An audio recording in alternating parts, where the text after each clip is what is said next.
I wanted to say something. There's been something that's just been kind of on my heart, and so I feel like I should bring it up. We've had people on the podcast in the past to talk about it. There's a conflict that's been happening in the Middle East. People know about it, between Israel and Palestine and some of the areas over there, the Gaza area they talk about. And I just think it feels to me, I don't know if it feels to me like it's a genocide that's happening while we're alive here in front of our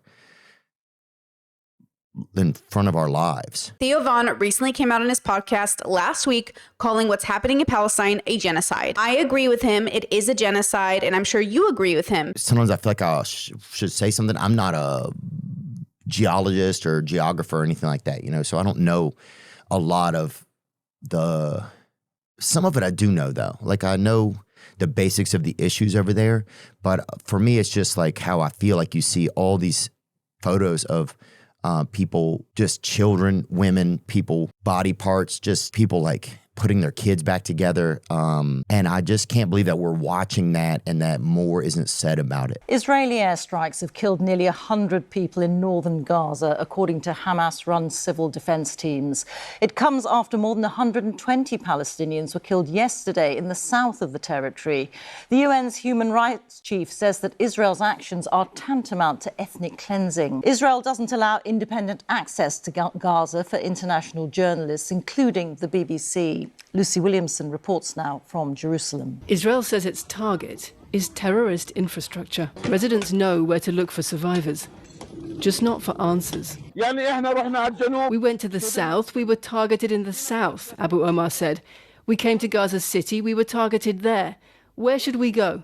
For God's sake, have mercy on us. I'm not here to purity test or say that he isn't pro-Palestine enough, because at the end of the day, we just want this genocide to end. And then we can get into the nitty-gritty of how we want the world to proceed forward. But right now, we need to stop the genocide. I'm not saying anyone else needs to say anything, but I think I'm just that more isn't said about it by me. So I just, I want to be able to speak up about that I think we're watching probably one of the sickest things that's ever happened. And I'm sorry if I've kind of haven't said about it. I've tried to talk about it and learn about it. But I don't know. Maybe I just wanted to say something. I don't even know what to do. Innocent people are dying every day. Palestinians are being starved out. The floor of the nearby Indonesian hospital, a makeshift treatment room, a makeshift morgue. These children now facing life without their mother.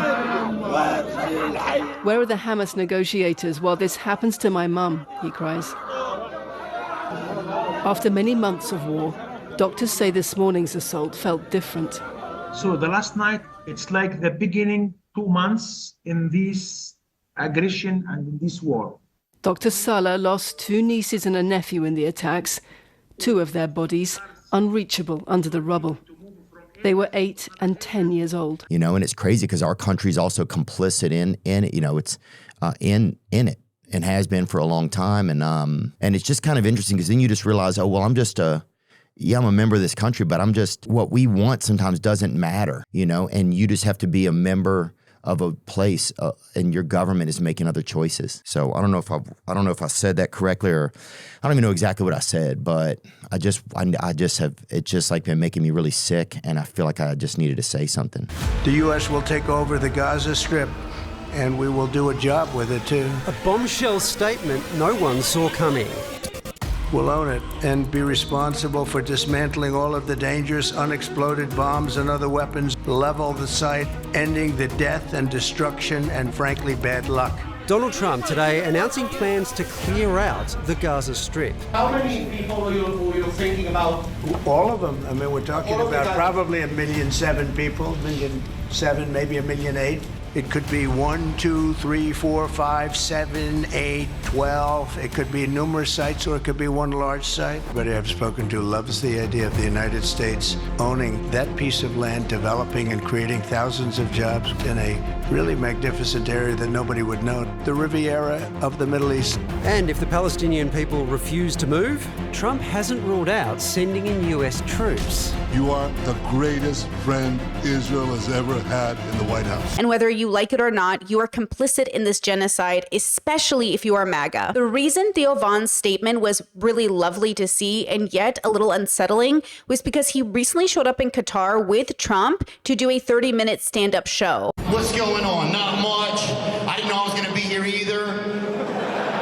Yeah, I promise you, this is definitely court ordered. He is a comedian by trade and was at Trump's inauguration. Oh, it happened. It happened. I said it would. Fine. We gotta see here. We gotta see here. I got it on video here. It actually happened. Kamala stairs. No way. Did you really? I got it. It's just a little strange to see a grown man cry for Palestinians and then turn around and collaborate with Trump. I thought this was a terrific idea to have Theo Von sort of pop up. This, again, speaks to that. Reach out to youth, reach out to men voters, but I think more than that, I just think he's popular with the patriots. What do you think of that?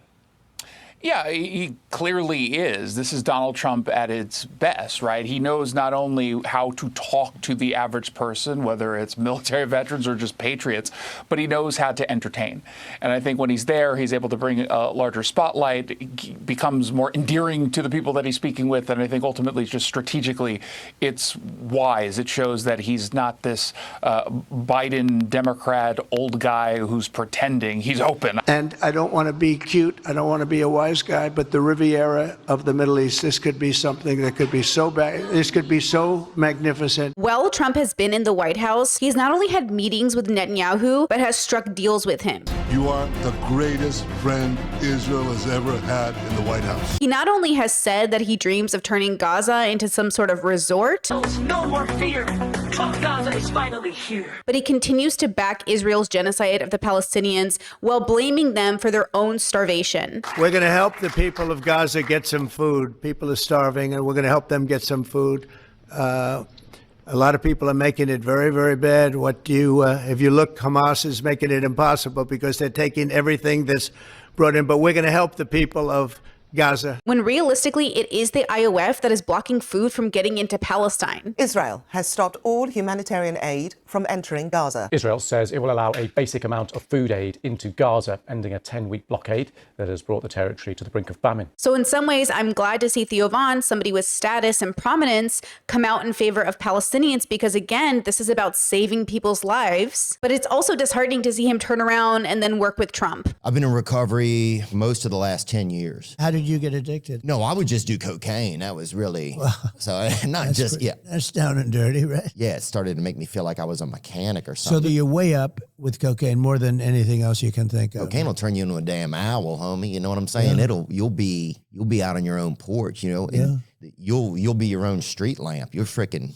And is that a good feeling? No. So it's not even good during what would be normally the good time. In other words, oh, wow. As many of you guys know, I used to really be in the boy bubble. I used to really enjoy Theo Von and all the comedians. But after this last election, it just became way too difficult to sit there and listen to men back this person whose administration has targeted LGBTQIA people. It will henceforth be the official policy of the United States government that there are only two genders, male and female. Has targeted immigrants. The wife of Columbia University activist Mahmoud Khalil delivered the couple's first child while her husband remains in custody of immigration officials. Immigration and Customs Enforcement denied Khalil's request for a temporary release from a detention center in Louisiana to attend the birth in New York City. The Trump administration is seeking to deport Khalil, a legal permanent resident, for his role in pro-Palestinian protests on Columbia's campus last year. Has started to target U.S. citizens, and I just can't stomach listening to these men from their privileged positions talk about Trump like he's just some funny guy, when this very funny guy is literally looking at Gaza as prime real estate for his new resort. Would Palestinians have the right to return to Gaza if they left while the rebuilding was happening? It would be my hope that we could do something really nice, really good, where they wouldn't want to return. Why would they want to return? The place has been hell. It's been one of the meanest, toughest places on earth. And right now, I've seen every picture from every angle, better than if I were there.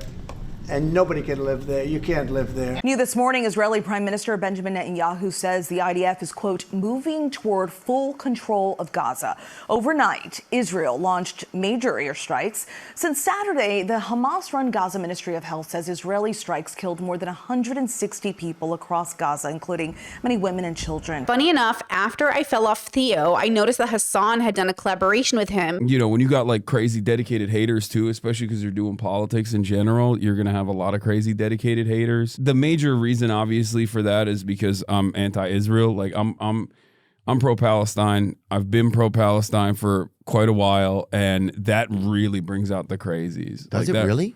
Oh, yeah. And though I'm not a Hassan watcher, I'm not a Hassan hater. You know, I was a little concerned that Hassan was collaborating with Theo, but it's none of my business. And considering that Hassan is in politics and wants to be seen by as many people as possible, it makes sense to collaborate with somebody like Theo. If your military is so great, send in snipers and get the bad guys. That's how I feel. Do some covert ops, but just to be like... their military's ass, though. That's the problem. They just have like overwhelming firepower and air superiority. That's it. Now, what was interesting about that podcast was that Hassan and Theo actually agreed on, well, Palestine and how horrible it was, what was happening there. The great thing was, it feels like you couldn't hide it from a nation. You could not hide from the world that what they were doing was wrong. But going back to what you're saying, how much are we complicit in so many of these types of things that happen in different countries? And do we need to be?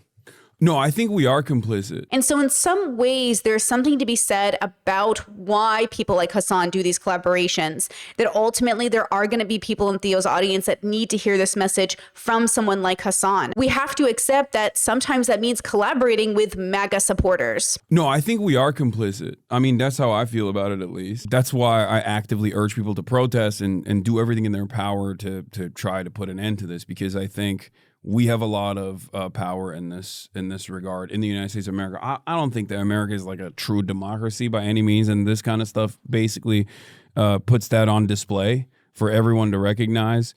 Or, you know, whenever people go, hey, can we get health care? And the government's like, F you. Then you're like, what? Like, this would be nice to have, you know, socialized medicine.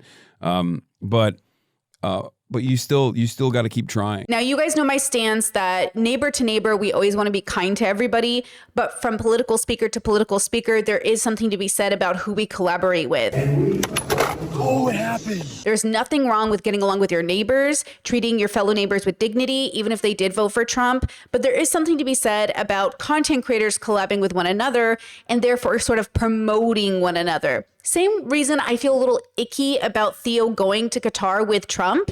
It's like, how can you sit here on your podcast and talk about the genocide that's happening and then show up and do a little stand-up comedic, 30-minute routine? I promise you, this is definitely court ordered.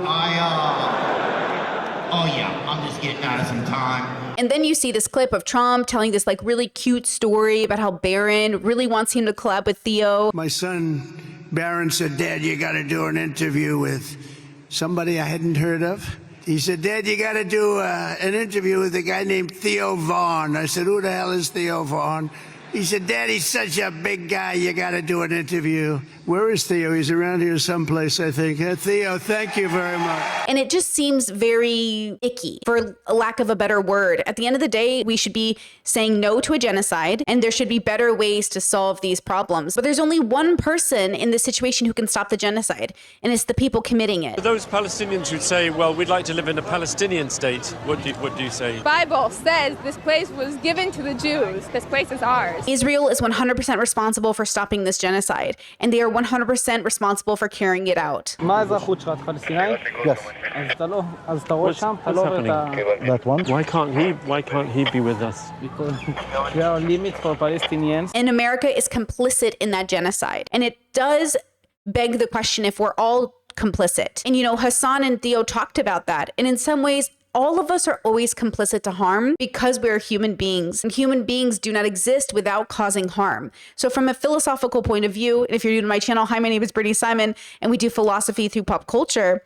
If you look at this through a philosophical lens, We are always causing harm, but that's why we must harm reduce. It's why we must be a little less bad every day. One of my favorite parts of Tao Te Ching is number 31, avoid war. I've read this on stream many times, but I want to read it here for you today in case you've never heard it. Among all tools, weapons alone are cursed. All men come to despise them.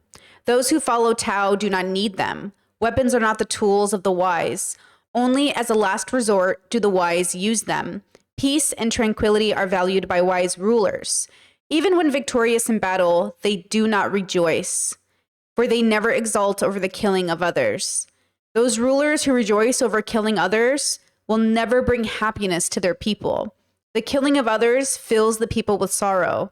We lament with tears because of it, and honor the victors solemnly, as if we were attending a funeral ceremony. When I think about this passage, I think about this destruction. What's happening in the West Bank under a military occupation? You could say, well, that's an arbitrary framing. I don't think so, like, that's the frame. And what's taking place is, I would think by any reasonable person's assessment, like, deeply troubling. And I maybe naively think that anyone would see it, or most people would see it and see it for what it was. I think about how men sit here under patriarchy and brag about being so smart and strategic. If your intelligence brings about a genocide, what are we even talking about? It's not a question of valuing or sort of esteeming one's suffering over another. We don't compare traumas, but the degree and the scale of suffering in Gaza is unprecedented. You know, yeah, and it seems like it. And so for Trump to brag, for Trump to boast. We're going to help the people of Gaza get some food. People are starving, and we're going to help them get some food. Golden future, a brand new life. Feast and dance, the deal is done. Trump Gaza, #1. For Trump to act like he cares about Palestinian lives. And again, we shouldn't stand by and watch a genocide. We often ask, how did Hitler get away with it? For the same reason Israel is getting away with it now. You live long enough to see yourself become the villain. You will witness how Jews go to Gaza and Arabs disappear from Gaza. The Arabs created a million Zionists because they're anti-Semitic. Forced out. The vast majority went to it. The fucking Arabs. The anti-Semitic Arabs. There you go. What? There you go. What?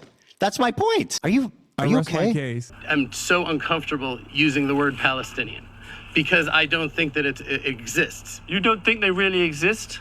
I don't think that they exist as a real nation with a real claim to this land. What are they then? They're Arabs. No one is exempt from becoming the bad guy, and we certainly should work to become the good guy. But good and bad are constructs created by our value systems.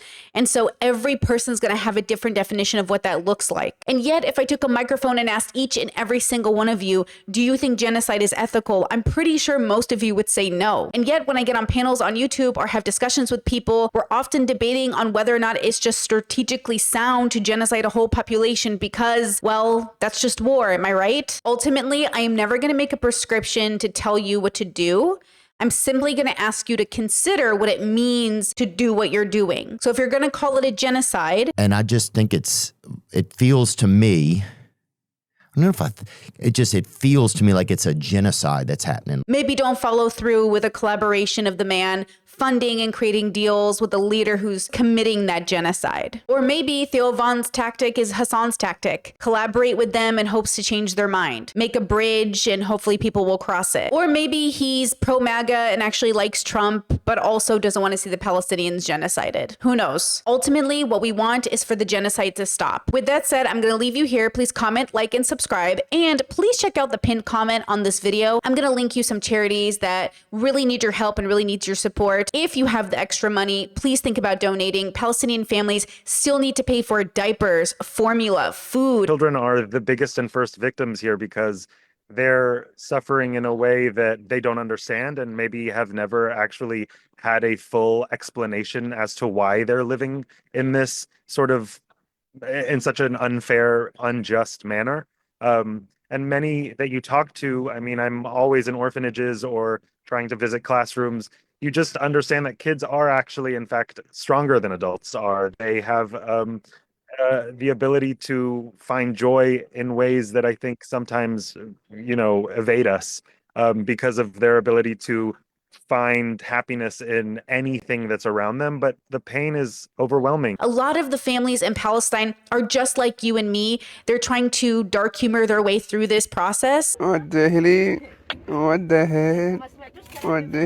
But they are suffering and they could use some help. So if you have any extra money laying around, or you are planning on spending it on a Starbucks coffee, think about spending it on a Palestinian family instead. Okay, guys, with that said, thank you for being here, and I'll see you the next time. Bye.